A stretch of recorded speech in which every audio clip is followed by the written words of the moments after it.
এই সরকার কোনো ব্যক্তি বা কোনো গুটি কয়েক ব্যক্তির হাতে 18 কোটি মানুষকে জিম্মি হতে দিবে না, সেটা যে নিরিখেই হোক না কেন। এটি নিশ্চয়তা আমি আপনাকে দিই। 18-20 কোটি মানুষের দেশ এটা।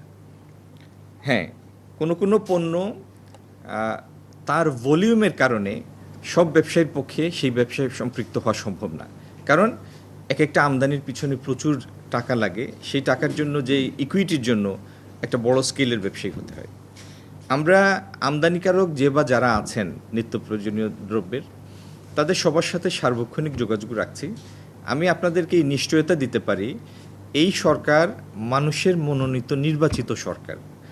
এই সরকার কোনো ব্যক্তি বা কোনো গুটি কয়েক ব্যক্তির হাতে 18 কোটি মানুষকে জিম্মি হতে দিবে না, সেটা যে নিরিখেই হোক না কেন। এটি নিশ্চয়তা আমি আপনাকে দিতে পারি। অনেক সময় স্পেকুলেশনের কারণে ইনফ্লেশন হয়, এবং স্পেকুলেশনের কারণে দেখা গেল যে কোনো একটা পণ্য কেনার জন্য আমরা সবাই একদম অস্থির হয়ে গেলাম। এমনই অস্থির হয়ে গেলাম যে এক বিকালে সেই পণ্য নাই করে দিলাম বাজার থেকে, 7 দিনের জিনিস একদিনে কিনে ফেললাম। এই স্পেকুলেশন দ্বারা যেন আমাদের ক্রয় ব্যবহারটা প্রভাবিত না হয়, সেই জন্য সবচেয়ে বেশি ভালো পজিটিভ প্রভাবকের ভূমিকা পালন করতে পারেন আপনারা। এই জন্য আপনাদের প্রতি আমার এই অনুরোধটা থাকবে। আমাদের জিনিসপত্রের মূল্য কী আছে রিভিউ করেছি, আমাদের আমদানি পরিস্থিতি কী সেটি রিভিউ করেছি, এবং আমরা এখন পর্যন্ত দেখেছি যে আমাদের আমদানি পরিস্থিতি স্থিতিশীল আছে।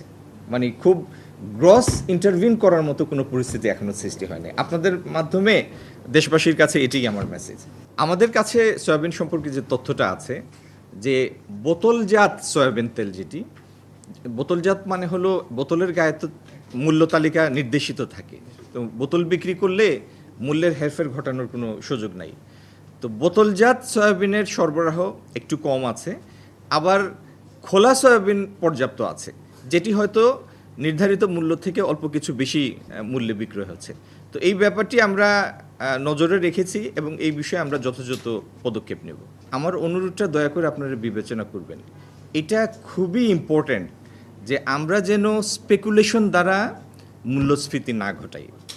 যে পরিমাণ জ্বালানি তেলের মূল্য বৃদ্ধি হয়েছে, আপনারা সবাই এখানে শিক্ষিত সচেতন মানুষ, আপনারাই বিচার করে বলেন যে আপনি 15 টাকা ডিজেলের কারণে 150 বা 200 কিলোমিটার পরিবহন করার পরে একটা ট্রাক লোডের উপরে প্রতি ইউনিটের উপর যে কস্ট ইম্প্যাক্ট হয়, এটা আপনি যে মূল্যবৃদ্ধির কথা বললেন এটাকে জাস্টিফাই করে কিনা।